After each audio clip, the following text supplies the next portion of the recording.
Now that we've covered the basics of organic chemicals, our carbon-containing molecules, the macromolecules, and that idea of monomer-polymer construction, today we're going to look at the different types of macromolecules, a little bit about their structure, and more importantly, what roles do they play or what function do they have in living cells. So one type of macromolecule are the carbohydrates or the sugars.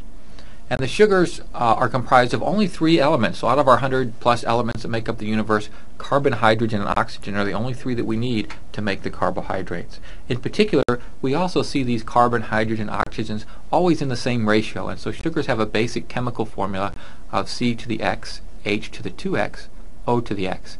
And actually that formula, unfortunately, kind of makes it seem more complicated than it really is. So for example, C6H12O6 is the chemical formula for glucose. C5H10O5 is the formula for fructose. And so anytime we have the same amount of carbon and oxygen and twice as many hydrogen, we know we're dealing with a sugar. Another clue that we're dealing with a sugar is they often have an OSE or an ose suffix. And so fructose, mannose, lactose, cellulose, anytime you hear that ose ending, you know you're dealing with a sugar. Now remember, all these macromolecules are made up of monomers connected into long chains or polymers, and our monomer here for the sugars are called monosaccharides, and monosaccharide literally translates into single sugar. If we take a look at these monosaccharides, or these building blocks for the sugars, they're oftentimes called simple sugars, and your textbook uses that term. It's simply referring to the monosaccharides. All these monomers are going to have a carbon skeleton as part of their organic chemical. In the monosaccharides, that happens to be a ring of carbons, which is a little bit different than what we'll see for some of the others. By far, our most common monosaccharide is glucose, C6H12O6. Not only do we as animals utilize glucose, but plants produce glucose as a main product of photosynthesis as well. And by itself, certainly glucose helps us to maintain and balance our short-term energy budget, so that if we have extra energy, we may convert it to glucose to store it up for a while. If we need energy, our cells can break glucose down. So certainly we keep track of glucose and use that as our short-term energy chemical. But in addition to that, it's also used as a building block. It's a monomer that we're going to hook together to form larger, more complex sugars.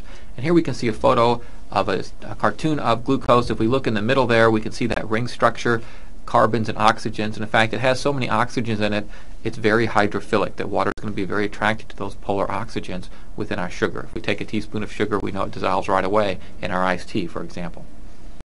If we take 2 monosaccharides, 2 glucoses for example, and we chemically bind them together, we get a disaccharide, which simply means 2 sugars. Likewise, we could add a 3rd sugar to the chain, or a 4th or a 5th, and as we get these long chains of these monosaccharides, that forms our polymer, which is a polysaccharide, just meaning many sugars. Now in the case of these sugars, if we take a look here, here's 2 glucoses. If we undergo dehydration synthesis, we're going to remove a water and connect our 2 monomers together, in this case to form maltose, a disaccharide. And so again, we could add a 3rd, a 4th, a 5th. Each time we add a monomer, we take out a water, and eventually we build our more complex sugars like the polysaccharides. And there are many common polysaccharides or complex sugars we find in various organisms, but by far there are 3 that are more common than all the rest. And this diagram looks at the 3, and we can see here's a farmer. He's looks like he's digging up some potatoes there, and our first of these polysaccharides is starch. Starch is a plant product, and so they're kind of zooming in on the potato cells there. Only plants make starch, and starch is how plants store up energy long term. And so it's a long-term energy storage chemical. And if we look at the picture here, each of the ring structures represent a glucose. And so starch is basically hundreds or even thousands of glucoses all hooked together in these long spiraling chains within a plant cell, in particular the potato here. And so if we think about starch and the plants during the summer, for example, around here, they're undergoing photosynthesis. They're producing lots of sugar in the leaves. That sugar gets shipped in the sap down to the roots. Once it gets to the roots, those glucoses get hooked together to form starch, where it's going to be stored up all winter long. Okay? Then in the springtime, the plant needs energy, and so it's going to take the starch that's been stored up, that energy, break them down into individual glucose molecules, and those glucose molecules are going to travel up through the sap in the tree, up toward the branches, where that energy then can be used to grow new buds and new leaves and start the whole process all over again. Now, we as animals have our own form of sugar that's a storage chemical. That's the next one on our list here, glycogen. So glycogen is an animal product, and it's also for long-term energy storage. And if you look at the picture, you can see it looks awful similar to starch. We have glucose molecules. We're going to hook them together in the long chains. The only difference is our glycogen molecules are branching. They're a little bit more complicated. It's not just one chain, but if you look there in the middle of the figure, you can see different branches coming off. But similar aspect. If we have too much glucose, we can hook them together to form glycogen and store them up. If we need some energy, we can break off those glucoses and then use each glucose for energy. Now the third polysaccharide on our list is a little bit different than the other two, and that's cellulose. And you may remember when we talked about our diversity and our plant kingdom, we said cellulose was a defining feature, that plant cells have a cell wall made of cellulose. And so here is that chemical cellulose. It is a sugar. It's a very tough fibery sugar though. And while it's made up of glucoses, notice the structure looks quite a bit different than glycogen and starch. And in fact, while we get lots of energy from glycogen or starch, if we eat some fries, we're going to get a lot of glucose energy. If we eat cellulose, something like leafy plant material, we get very, very little or no energy. And that's because the glucose molecules are bound together slightly differently in cellulose, and we don't have the metabolic enzymes or the metabolic machinery to break those apart. And so despite the fact that there's lots of energy in cellulose, we cannot get to that energy. So it passes through our system. That's what we would call something like roughage in our diet, because we're not going to digest it, we're not going to get that energy. And while we're talking about sugars, I just wanted to mention some health issues concerning sugars. We hear a lot about these kind of things, but never really get the full explanation sometimes. And back in the 80s and early 90s, we went through the no-fat, low-fat, fat is the enemy kind of diet phase and diet fad. And then the last decade or so, we've gone through the no carbs, low carbs, sugars are the enemy kind of diet phase. And one of the benefits of going through that last phase of low carbs is we've learned an awful lot about sugars. And we know that all sugars certainly are not the same. And some sugars we're going to process and they may turn into glucose and calories. Other other sugars may not be turned into calories. And so a lot of differences there. And if we read food labels, it'll usually tell us how many grams of carbs. And then underneath that, it'll tell us how many grams are sugar and how many grams of fiber. Well, the sugars on the food label refer to the grams of monosaccharides, and so the things like glucose and fructose. Fibers actually refer to cellulose, so how much cellulose is in there. Again, we're not going to get energy from those fibers, so that's a good thing. And starches are usually left out, but it's kind of a leftover. For example, if I looked at a food label and it said 10 grams of carbohydrates, 2 grams of sugar, 2 grams of fiber, I know that other 6 grams must be the starches. And we use what's called the glycemic index to look at sugars and how they may impact our blood glucose levels and in turn how much of this sugar we absorb. And so it's a real world sort of effect of, if I eat a cheeseburger, for example, what sort of effect might that have on my blood glucose levels. And this is where insulin fits into the big picture, this idea of this glycemic index. And this is certainly an important aspect and a good example of homeostasis. And remember, we mentioned homeostasis back when we talked about our characteristics of life, and we said that homeostasis is the idea that living organisms attempt to maintain a consistent internal environment. And so if we think of our blood, in our blood we have glucose levels, our energy levels, and we try to maintain that at a consistent environment, that we have enough glucose that if we need energy, we have some to get out of our blood, but not too much, because too much sugar in our blood interferes with the normal blood chemistry and so on. And so if we have a big meal, let's say I go out and have a bunch of pasta, lots of starch, our bodies are very quickly going to turn that starch into glucose. It ends up on our blood, and our blood glucose levels will spike. So as they get out of range, our body's response is to release insulin. Insulin will allow cells to absorb the glucose out of the blood, thus causing blood glucose levels to drop back in their normal range. Likewise, we have a hormone called glucagon. And glucagon is a hormone that if your blood level, sugar levels get too low, so for example, you haven't eaten in 7 or 8 hours, but you're still very active, your blood glucose levels drop, your body releases glucagon that causes cells to release glucose back into your blood. And so we have this system of hormones that maintains our consistent glucose level. And again, this is a very good example of homeostasis.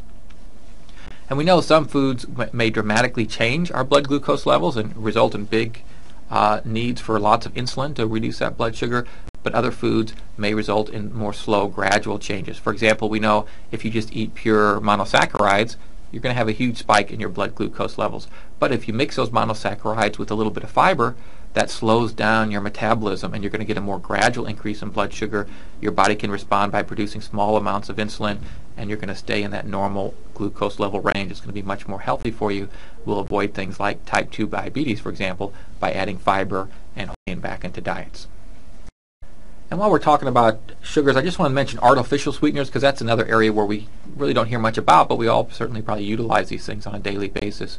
There's two major categories. Some artificial sweeteners simply fool the taste buds.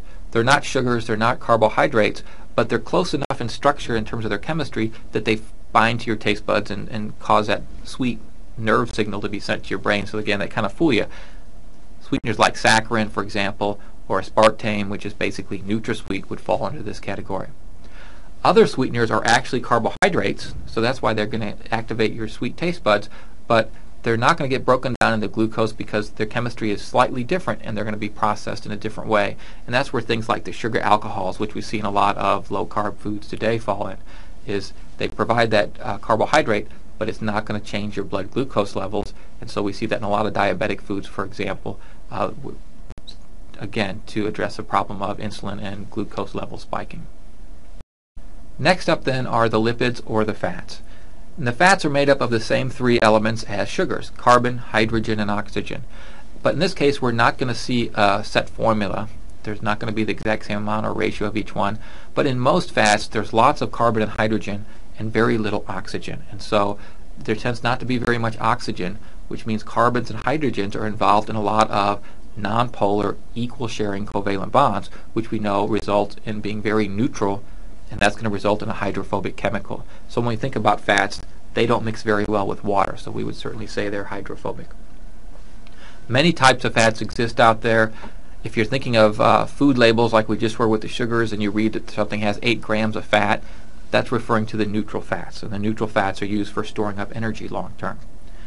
Phospholipids are another specialized type of fat. They're important in our cell membranes and cell structure. We'll certainly talk about those in Chapter 4.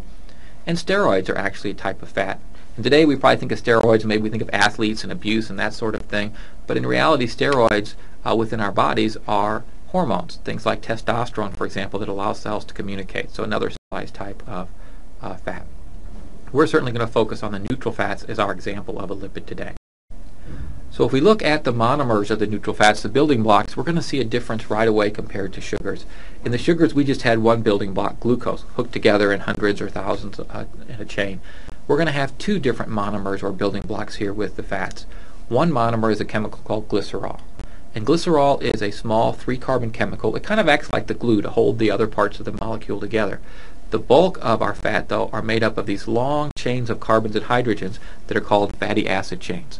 And each fat is going to be made up of 1 glycerol and 3 of these long fatty acid chains of carbons and hydrogens. And it's the fatty acid chains that are very hydrophobic, because this is where all of our equal sharing is going on in our nonpolar bonds. And it's also the part of the molecule that contains much more energy. And so if we hook together 3 fatty acids and a glycerol, our polymer for the fats is a triglyceride. Tri for 3, and then glyceride for that glycerol molecule. And certainly the major function of triglycerides is for long-term energy storage. And so if an organism has a decision to make in terms of its metabolism, got extra energy, should be stored up as sugar or fat, most of the time that's going to be stored up as fat, because fat is twice as efficient at storing up energy as sugars. And so your body can store up more energy in fat than it can in sugar form. So if we take a look at a typical triglyceride, here we can see in this diagram, the glycerol is in the shaded area on the left. It's made up of 3 carbons, we've got some oxygens there, and it's connecting to those 3 long fatty acid chains highlighted in yellow. And we can see again the fatty acid chains, lots of carbons and hydrogens, and they can be certainly extremely long, much longer than we can draw in a little picture here. And when we hear about fats, we know that some fats are saturated and some are unsaturated. Saturated versus unsaturated actually refers to the fatty acid chain and the hydrogens. The first 2 on the top of our chart up there, those 2 fatty acid chains are saturated, meaning they're saturated with hydrogens. They hold as many hydrogens as they can. That bottom fatty acid with the little bend in it is unsaturated. Anytime we have a double bond between 2 carbons, those carbons are not going to hold as many hydrogens as they possibly can. So that would be an unsaturated fat, the type of fat we might find in plant products, for example. Since we went through the low-fat, no-fat diet phase about 20 years before the no-carb phase, we know a lot more about fats because the studying of them started again much earlier. And if we look in our blood, there's two main forms of fat in our blood. There's LDLs and HDLs. LDL is just an acronym that stands for low-density lipoproteins. And these LDLs, if you get too many in your blood, again, you get out of your normal range, your homeostasis, your body reacts by converting those LDLs into cholesterol. And we know that as cholesterol builds up in your blood, your body's going to store that up in the lining of your arteries. It may cause plaques, arteriosclerosis, or hardening of the arteries.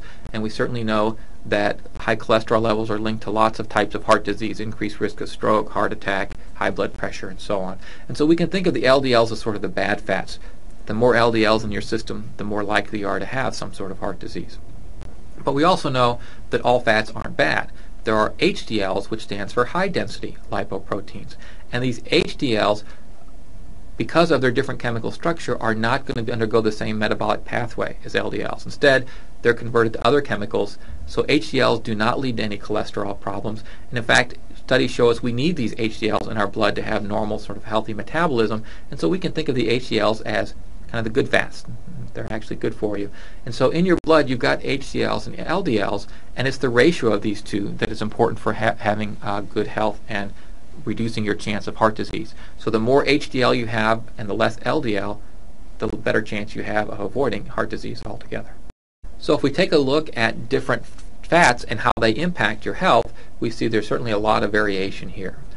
Saturated fats, as we mentioned, animal products, so meats, dairy products have lots of saturated fats. We know we need to avoid these because they're going to raise your LDLs. If you eat a lot of bacon, your LDL levels are going to go up. Your cholesterol levels are certainly going to go up as well.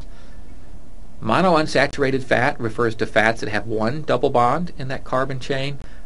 Olive oil is a good example of something that has monounsaturated fats. We know that's healthy for you because that actually is going to lower your LDL level. So you're going to have less of the cholesterol-producing fats in your blood. Many vegetable oils, though, contain polyunsaturated fat. For example, canola, sunflower oils certainly contain polyunsaturated fat. And they lower your LDLs, which is good for you. They also lower your HDL levels, which is not good for you. So they're not really terrible for you, but they're not great for you either. Of course, today we hear lots about omega-3 fats. We know they come from fish oils, and these omega-3 fats are the best of both worlds. They lower your LDLs and raise your HDL, so they're very good for your heart health. On the other side of that are trans fats, and trans fats we know are extremely harmful to us and linked to lots of heart disease. Trans fats raise your bad fat LDL levels, and they lower the healthy HDL levels.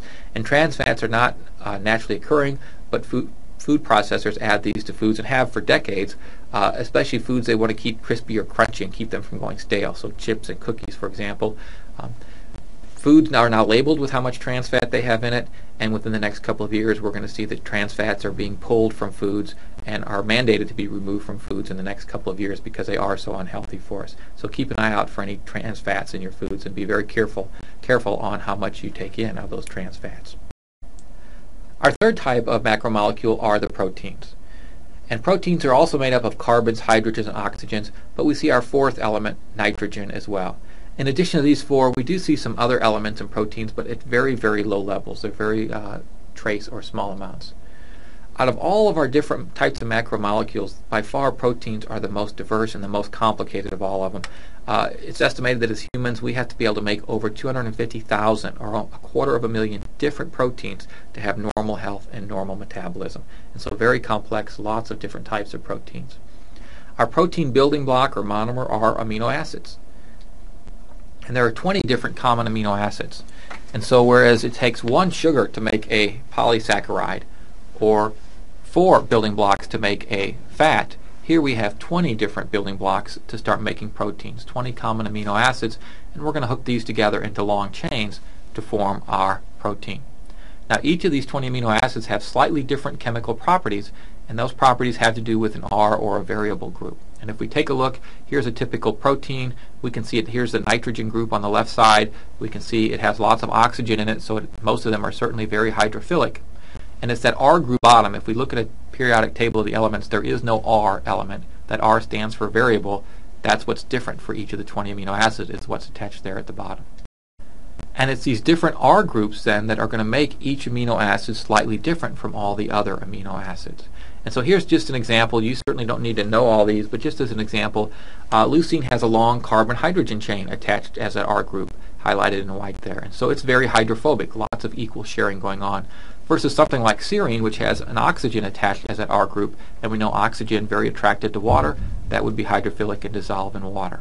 And so each of our 20 amino acids has a different chemical group attached to that spot, so each one is going to have very specific chemical properties. When our cells then are going to build proteins, they're going to take amino acids and start hooking them together in long chains, and that's going to form a polymer. And our polymer here is called a polypeptide. And so a polypeptide is just a long chain of amino acids all chemically bound together. And remember, whenever we make any of these polymers, we're making them through dehydration synthesis. We're taking out water, we're hooking our monomers together. And so here's just an example. If we take two amino acids, we're going to chemically dehydrate it or remove the water, and we're going to connect those two amino acids together. And the chemical bond between the carbon and nitrogen that hook our two amino acids together is called a peptide bond. And that's where the name polypeptide comes from, because if we have a long chain of amino acids hooked together, we've got many of those peptide bonds holding them all together. Now notice when those two amino acids are bound together, the R groups are kind of sticking out by the side. And depending on what those R groups are, they may start chemically reacting with each other, which is going to add to the complexity of our protein. And protein structure, again, is the most complex of all of our different macromolecules. The polypeptide, our long chain of amino acids, may fold up in different shapes. Sometimes they may twist or spiral depending on the R groups and how they're interacting with each other. Eventually they tend to fold up into a 3D globular sort of shape. And a protein itself may be made up of one polypeptide, one chain of amino acids all folded up together, or many proteins are made up of several polypeptide chains that then each chain has to fit or link together to make our protein. For example, something like hemoglobin, the main protein in our blood, is made up of 4 polypeptide chains. Each polypeptide chain has over 200 amino acids hooked together. It's going to fold and twist into its specific 3D globular shape, and then all 4 of those chains have to fit and lock together to give us our functioning hemoglobin. Again, extremely complex, much more complex than we see with other types of molecules. And this picture just represents a 3D model of a protein. Again, it's kind of that 3D globular shape. Whenever I think of proteins, it's kind of gross, but I always think of chewed up bubble gum. Kind of a weird 3-dimensional shape, lots of ridges and concave. And each of our 250,000 different proteins in humans have their own specific shape. And if we look at the protein structure, the most important thing about a protein is the sequence of amino acids. Which of those building blocks are we hooking together and in what order? Because that sequence of amino acids is going to directly determine the shape of the protein. How is that protein going to twist and fold into that 3-dimensional shape? And we know in turn shape is directly going to determine the function of the protein, what the protein can do. And so sequence determines shape, which determines function. And so for each of our 250,000 different proteins, we have to have the correct sequence of amino acids so that we get the correct functioning protein. And we know that even messing up just one amino acid in that sequence of a protein is enough to change the shape of a protein. It may no longer function. So let's take a quick look at an example of how important the proteins are. Okay. We find the proteins involved in every aspect of cells. Proteins determine structure, meaning the size and the shape of your cells.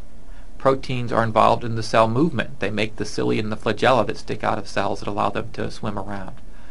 Our immune systems are protein-based. We all have proteins that stick outside of our cells that allow our immune system to recognize our own cells versus foreign cells, like a bacteria, for example. Cell transport, getting chemicals in and out of our cells, is largely protein-based. Cell communication, our hormone system. We mentioned before that steroids were a type of fat that are a hormone. Our other major type of hormone are hormones like insulin, which are protein-based. And probably the largest group of all the different proteins are the enzymes. Enzymes help speed up chemical reactions. We need them. We think enzymes may be digesting our food, but we also use enzymes to build chemicals. And certainly life could not exist without enzymes. We looked at sugars and health and fat and health, so we'll look at some protein issues too, although we certainly don't see as many issues concerning proteins and health. Because if you're having a typical diet, meaning you're getting enough food, you probably have plenty of protein, plenty of amino acid. There's no need for supplements. and you see these on occasion, these protein supplements, or especially these amino acid supplements, be a little bit leery of those types of things, because studies have shown that these amino acid supplements really don't have any benefit. That again, as long as you're getting nutrition, you're eating every day, you're probably getting enough protein, unless you're intentionally trying to avoid it. But we know that these amino acid supplements can have some real downside negative effects. In particular, a lot of kidney disease associated with these amino acid supplements, because you're taking extremely large doses of these and your kidneys have to purify it out to get rid of it. Hence your kidneys work overtime, and a lot of times they fail if you're doing this over a very long period of time. Now there is one disease associated with lack of protein or protein deficiency, and that's a disease called kwashiorkor. And kwashiorkor is a disease, we've all seen the pictures, and I just pulled one up here off the internet, of children that have this distended belly, and this is almost always associated with malnutrition. And so while technically kwashiorkor is a disorder due to protein deficiency, in reality, whenever we see kwashiorkor, it's due to famine, due to starvation and lack of food in general. And the swollen belly as the major symptom here, what happens in the kwashiorkor is the liver starts to swell because the body doesn't have enough protein. It starts breaking down its own proteins, and that creates lots of toxins. The liver has to clean those up, and so the liver has to retain a lot of water to dilute those toxins down, and that extra swollen liver is what causes that distended belly. And so that's our only big issue with protein deficiency, is this kwashiorkor. But again, it's not just protein. Oftentimes it's lack of nutrients in general. Last on our list of macromolecules are the nucleic acids. And nucleic acids are made up of carbons, hydrogens, oxygens, and nitrogens. And then we also see a new one here, phosphorus as well. And so we're starting to see a little bit more complexity in terms of the numbers of different elements here in our macromolecules. Now our basic building block or monomer for the nucleic acids are called nucleotides. And there are only 4 nucleotides, and so in this regard nucleic acids are going to be a little more simple, not as complex as proteins. Proteins with 20 building blocks, nucleic acids only with 4. So if we take a look, here's a typical nucleic acid, and we can see it has 3 major parts to it. It has a phosphate chemical group, and that's where the phosphorus comes from. It has a sugar, and it also has a nitrogenous base. Highlighted in green there, this ring structure containing lots of carbons and hydrogens and nitrogens. If our cells start hooking together these nucleotides into long chains, we're going to form our polymer, which is going to be either DNA or RNA. And we're going to have a whole unit later in the semester. We're going to talk about genetics and DNA and how DNA works and DNA structure. So I don't want to get into a lot of detail today, but I do want to go over a couple little basics here. DNA stands for deoxyribonucleic acid. And DNA is made up of 2 chains of nucleotides. And so not just one chain of these 4 different nucleotides hooked together, but 2 separate chains. And then the 2 chains will bind together. And the major importance or function in our cells of DNA is it stores up information. It tells us how to build proteins or when to build proteins. And so, for example, if we've got 250,000 different proteins, and for each one we have to have the correct sequence of amino acids, we better have instructions somewhere, and those instructions are the DNA.